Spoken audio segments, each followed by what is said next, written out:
Hello everyone, my name is Naveen Singh. I'll be taking physics for DMT and paramedical courses. So in this session, we'll be studying the chapter 6 of physics, that is geometrical optics. So this is part 3 of the video lecture. So part 1 and part 2 of the video lecture has been already covered. So it is there in the playlist, you can watch it. So let us begin with the question number 11, that is define fiber optics, explain the types of fiber optics, cable and uses of fiber optics. So let us discuss one by one. The first one is, let us discuss about fiber optics. Okay, here fiber optics, or you can say optical fiber. Optical fiber is a technology which is associated with the data transmission. Here this is the technology which is associated with data transmission using light pulse traveling along the fiber, which is usually made up of plastic or a glass. So here optical fiber is a technology. Optical fiber is a technology. So this is, I'll draw the diagram of optical fiber. So this is the diagram of optical fiber. As you can see here, this is the central part is core. From core, the data will be sent through the core. This data in the form of light. Here the data sent through this optical fiber in the form of light, or you can say light pulses, are traveling over the long fibers, which is usually made up of plastic or a glass. And the outer layer is called cladding. This inside one is core and the outside one is cladding. This is cladding. Okay, and above the cladding there might be one coating will be there, so it is not necessary. Just remember, core and cladding together will constitute optical fiber. Okay, so this is a technology which associated with data transmission using light as a source, that is light as a data which will be used, and along the long fiber which is made up of this optical fiber will be made up of plastic or a glass. Okay, here metal wires are preferred for transmission of optical fiber communication over the signal because it will have fewer damages. Metal wires will have fewer damage, right? Metals are usually stronger than plastic or a glass, so that is the reason why metal wire is preferred more. Next one, optical fiber are unaffected by electromagnetic interference. So this optical fiber is basically unaffected by any electromagnetic interference. Any magnetic electromagnetic interference, that is any magnetic field will not affect the uh, communication of this optical fiber. Okay, next one, the optical fiber cable uses the application of total internal reflection. This is very important. So this optical fiber uses the principle of TIR, that is total internal reflection. Okay, this it works on the principle of, or you can say it works on the application of total internal reflection. This entire optical fiber works on the principle of total internal reflection. What is total internal reflection we have already discussed, so you can go through the previous lectures. Okay, next one, the the single mode of fiber used for long distance communication, while the multi-mode fibers are used for shorter distance communication. Here, outer cladding of the fire needs better protection than metal wire. So let us discuss the next one. Let us discuss the types of optical fiber. The next one is types of optical fiber. There are two types of optical fiber. First one is single mode fiber and second one is multi-mode fiber. Okay, so let us discuss single mode fiber. Here single mode fiber, these are the fiber used for long distance communication, or you can say long distance transmission of signal. For a long distance transmission signal, single mode fiber is used. Okay, next one is multi-mode fiber. In these multi-mode fibers, or you can say these multi-mode fibers used for short distance transmission signal. For short distance, multi-mode is used. For long distance, single mode fiber is used. So these are the two types of optical fibers based on the propagation of light. This is the division of, you can say the classification of optical fiber on the basis of propagation of light. So on the basis of propagation of light, there are two types of optical fiber. First one is single mode optical fiber and the second one is multi-mode fiber. For single mode, you can say long distance transmission of signal used, and for short distance transmission of signal, multi-mode fiber is used. Okay, next one is The third part of this question is application. So let us discuss the application of the optical fiber. First one, the first application of this in medical industry. It is used in medical industry, communication, defense, industries, broadcasting, lighting and decorations, and mechanical inspections. These are some of the uh, applications of optical fiber. So let us discuss only few, because if we discuss, it will be asked for 3 marks. It is unnecessary to read all the applications. So better read 3 to 4. That is more than enough. The first one is, the first application of optical fiber is, optical fibers are used in medical industry. In medical industry, because of its extremely thin and flexible nature of the optical fiber, it is used in various instruments to view the internal part of the body, or you can say internal body parts, by inserting into a hollow space into the body. For example, you can say endoscopy. Here, the optical fiber is inserted through the nose, or mouth, to see the intestine, or you can say to see the interior parts of the body. And next one is microscopy and biometric research. So these are some of the applications of optical fiber. The second application is optical fiber in communication. In communication system, the telecommunication has a major uses of optical fiber in the cables for transmission and receiving purposes. For transmission and receiving purposes, optical fibers are used. And the third one is optical fiber used in defense purposes. That is, this optical fiber used for data transmission of highly secure data in the field of military and aerospace application. And these are used in wirings of aircraft, hydrophones, for sonar and seismic application. So these are the 3 applications of optical fibers. Okay, you can go through these applications. Okay, so let us move on to the question number 12. That is, define lens and explain the types of lens and application of lens. So let us discuss this question. So let us discuss the question number 12. That is, define lens. The first thing is define lens. So let us define lens. Here, definition. This is the definition. Definition of lens means a lens is a transmissive optical device that focuses, or you can say disperses, when the light beam by means of refraction. So let us write the definition of this. A lens is a transmissive optical device. Is a transmissive optical device. It is a transmissive optical device that focuses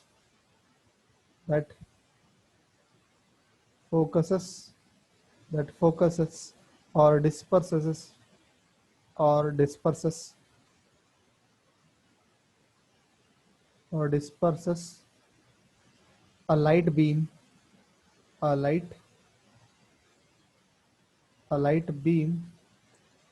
focuses or disperses a light beam by means of refraction.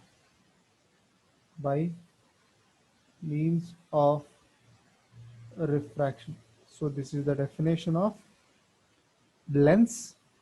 Here, lens is a transmissive optical device, or you can say simply optical device. Lens is an optical device that focuses or disperses the light beam by means of refraction. By means of refraction is called a lens.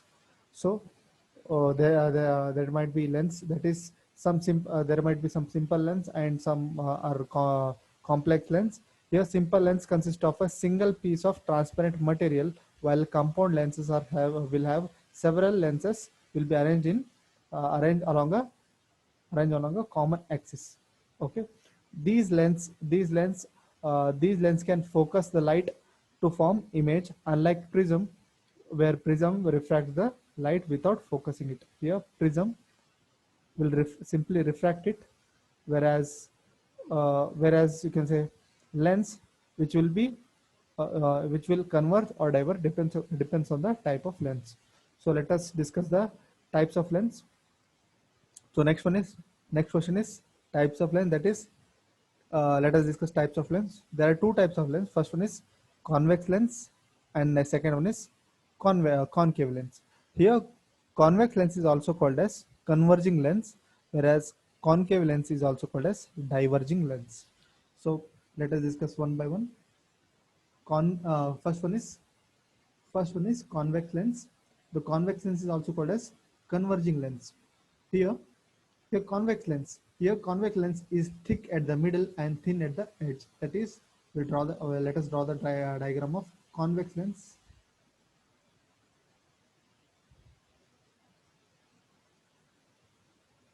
So this is the diagram of convex lens. This is convex lens. So this is thick at the middle. As you can see, it is thick at the middle and thin at the edge. So this is convex lens. So it is basically thick at the middle and the thin at the edges. And the next point in this convex lens is known as converging lens. Again, same thing. It is also known as converging lens, as the light ray bends inward and converges at the point known as focal length. When you pass a light through this convex lens, and a ray of light, that is a ray of parallel light, passed through this convex lens, these ray of light will be converged to a particular point. At this particular point is called focus. This is called focus. Okay, so this is the information about convex lens. Okay, okay, you can see this from this diagram. Both diagrams are same only. So from this diagram, we can think that these are the parallel ray. When the ray of parallel lines pass through a converging lens, or you can say convex lens, it will be, all these will bend towards a particular point and meet at a particular point. That particular point is called focal point. The distance between principal axis and the focal point is called focal length. Okay, so let us discuss second one, that is concave lens. Here concave lens is nothing but, the concave lens is a flat in the middle and thick at the edge. So as you can see, this is the diagram. This will be one side.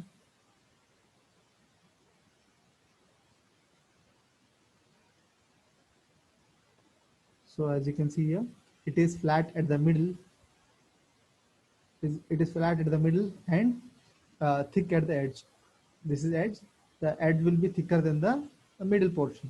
So this is flat at the middle and thick at the edge. Here concave lens is also known as diverging lens. This concave lens is also known as diverging lens because it bends and parallel it bends the parallel ray of light outwards and divert from a focal point. For example, when you pass a parallel ray of light through this, it will be diverged from the center, okay, or from the focal point. It will be diverged. It will be diverged outwards. So this is about concave lens. So let us discuss about next one, that is application of lens. Okay, we'll discuss only 3 applications of lens. That is, first one, the first application in this is convex lens. The first one, that is this, the convex lens. The convex lens is used for it is used to correct the far vision problem, that is farsightedness vision problem. Okay, it is also used to correct the farsightedness of the eye, and the concave lens is used to correct the nearsightedness of the eye. Okay, these are the 2 applications. We'll discuss one more, that is compound microscope. Compound microscope and telescope use both concave as well as convex lens. Using the combination of convex lens may create a blurry image. Because of combination of convex lens may create blurry image, that is the reason why they use both concave as well as convex lens. So these are some of the applications of lens. So let us move on to the next one.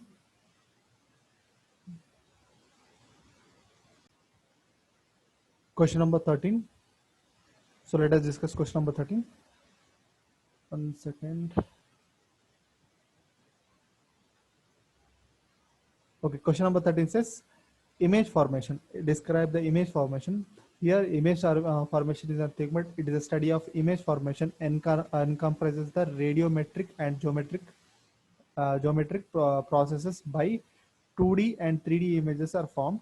In case of digital images, the image formation process include analog to digital conversion, or you can say sampling.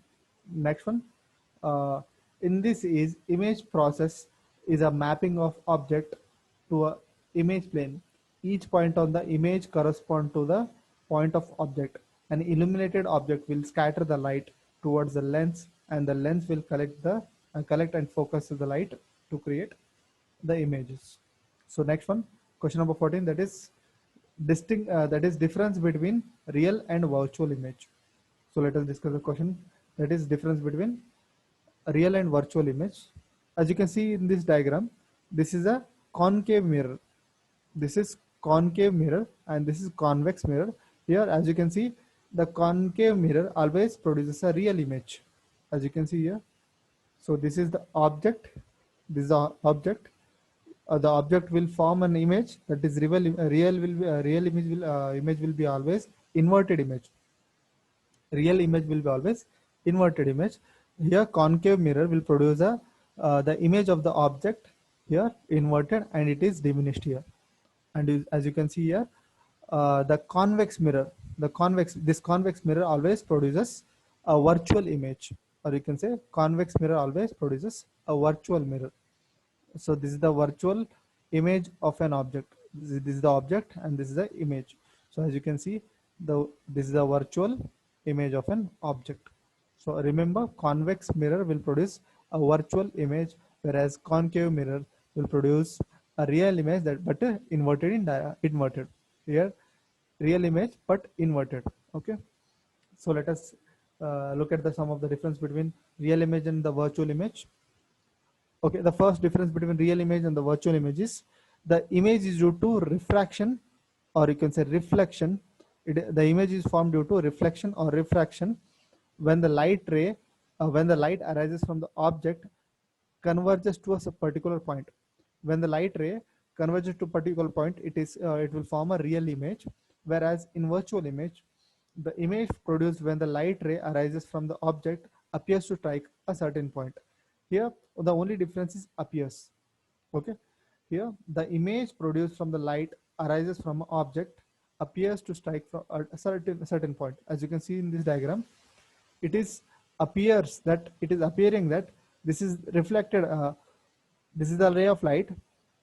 When it falls on the convex mirror, it is bouncing back, right? It is bouncing back. But when you trace it back, it will form a virtual image over here. So this is not real image, that is a virtual image. It is appears to coming from, it is that the image produced when the light ray arises from the object appears to strike from a certain point. This is the first question. Let us discuss the next question, that is real image can be captured on a screen as it is a result of actual intersection of light ray. Here, this cannot be captured. That is, virtual image cannot be captured on the screen as it is imaginary intersection of a ray of light. So basically, it can be captured. This image can be captured, and this image cannot be captured. This is can be and cannot be captured. And the third difference between the real image and virtual image is the real image is always inverted, and the virtual image is always erect. Next one, the converging lens is used to produce image, and the diverging lens is used to produce this image. Here, converging, that is, you can say converging mirror. This is converging mirror is used. Here, diverging mirror nothing but convex mirror. Here, convex mirror is used. Here, concave mirror is used. The concave mirror is used. And the next difference is here, concave mirror is used for producing this image. Again, the same point is written in different pattern. Okay. here in the plane mirror, or you can say convex mirror, is used to produce this image. So these are some of the difference between the real image and virtual image. Let us move on to the next question. Okay, before that you can see, so this is the hologram. So for example, this is the object, this is the object. Okay, you can see this is the real image. The real image is found over here, but in virtual image it is found behind the mirror. Actually it will not be there, but it is assumed to be coming from this this object. It is coming out from here. So real image, a real image is the image which is formed when the light ray meets a particular point after the reflection from the mirror. After reflection from the mirror. Here virtual mirror means, here virtual image refers to the image where which forms when the light ray appears to meet at a definite point after the reflection from a particular mirror. So this is the complete information about the question number 14. Let us move on to the question number 15.